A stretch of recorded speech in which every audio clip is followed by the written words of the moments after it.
বন্ধুরা, আজ দেখো মোচা ঘন্ট করব বাদাম আর বড়ি দিয়ে। আগে মোচাগুলো জলের মধ্যে হলুদ দিয়ে সেদ্ধ করে নিচ্ছি। এবারে চাপা দিয়ে দিলাম। মোচা সেদ্ধ হয়ে গেছে। এই যে এই ঝাঁঝরাটাতে আমি ঢেলে দিলাম,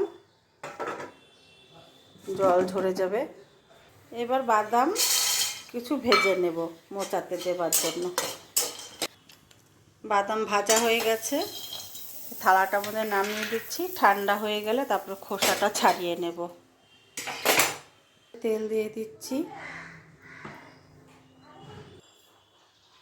এবার বড়িগুলো ভেজে নিচ্ছি তেলের মধ্যে।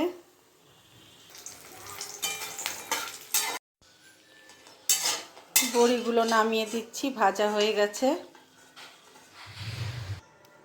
এবার মোচা সেদ্ধ আমি খুব ভালো করে চটকে নেব।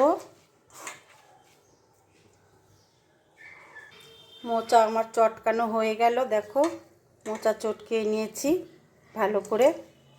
আর বড়ি ভাজার তেলে আর অল্প করে তেল দিয়ে দিচ্ছি।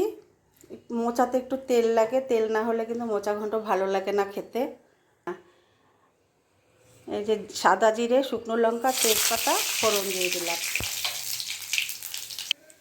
হাফ চামচ হলুদের গুঁড়ো আমি আগেই দিয়ে দিলাম তেলের উপরে। এবার এই যে আদা গ্রেট করে রেখেছি, গ্রেট করা আদাটা দিয়ে দিলাম। সাদা জিরের গুঁড়ো হাফ চামচ দিয়ে দিলাম। কিছু টমেটো কুচি দিয়ে দিলাম।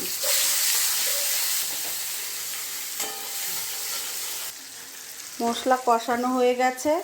এবারে এই যে মোচা চটকিয়ে রেখেছিলাম, সেই চটকানো মোচা আমি দিয়ে দিলাম। দিয়ে নাড়াচাড়া করে নিচ্ছি। নাড়াচাড়া করা অবস্থাতেই আমি কিছু মটরশুঁটি এর মধ্যে দিয়ে দিচ্ছি। স্বাদ মতো নুন দিয়ে দিলাম। দিয়ে এবার ভালো করে নাড়াচাড়া করে নিতে হবে। এবারে চিনি দিয়ে দিচ্ছি। চিনি দিয়ে আবার ভালো করে নাড়াচাড়া করে নিচ্ছি, কারণ চিনির থেকেও জল ছাড়ে, তো ভালো করে নেড়ে চেড়ে নিতে হবে। মোচা ঘন্টটা কিন্তু আমার হয়ে গেছে, দেখো দলা পাকিয়ে গিয়েছে যে একটা, দেখো তার মানে আমার মোচা ঘন্টটা হয়ে গেছে। কালারটাও দেখো চেঞ্জ হয়ে গেছে। এবারে একটু ঘি দিয়ে দিচ্ছি। ঘি না দিলে তো ভালো লাগবে না মোচা ঘন্টে। ঘি দিয়ে দিচ্ছি আর গরম মশলার গুঁড়ো দিয়ে দিলাম। দিয়ে নাড়াচাড়া করে নিচ্ছি। এরপরে তোমাদেরকে নামিয়ে দেখাচ্ছি। আর দেখো কতটা মোচা ছিল আর কতটুকু হয়ে গেল রান্না করতে করতে।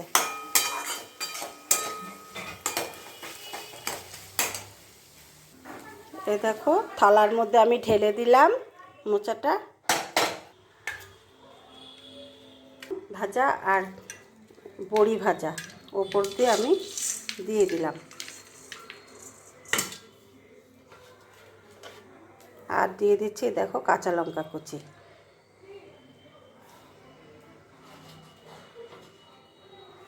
তা তোমাদের কাছে কেমন লাগলো রান্নাটা আমাকে লাইক কমেন্ট করে তোমরা জানিও।